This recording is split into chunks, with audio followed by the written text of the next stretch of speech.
Quelques notes de jazz et le visiteur est immédiatement conquis.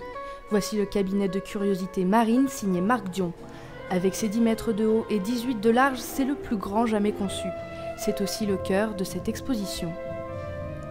Initié par le musée océanographique, le projet de l'artiste américain regroupe des centaines d'objets collectés par le prince Albert Ier lors de ses expéditions, entre croisières et missions scientifiques.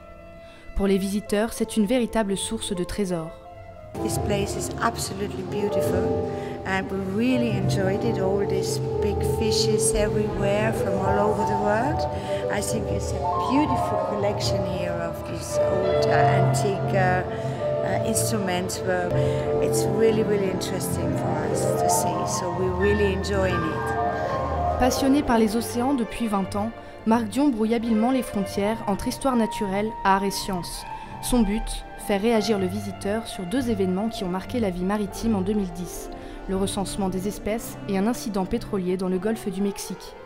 Par rapport au recensement des espèces marines, de vraiment faire comprendre au public comment effectivement la biodiversité, la connaissance des espèces était limitée. Et de l'autre côté, de sensibiliser le public aux impacts de l'homme sur l'environnement marin. Mettre le spectateur face à la fragilité des océans, c'est ce que tente l'artiste à travers ses sculptures personnelles, comme celle-ci, un ours pataugeant dans le pétrole. La visite ne s'arrête pas à l'exposition de Marc Dion. À l'étage inférieur, l'aquarium est lui aussi accessible aux visiteurs.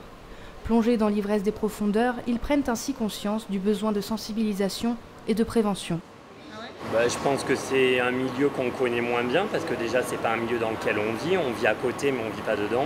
Ça nous attire mais en même temps on ne sait pas trop comment ça fonctionne. Alors peut-être qu'il y a quand même des campagnes, notamment sur le nettoyage des plages, sur peut-être la valorisation au niveau des fonds marins, ce genre de choses.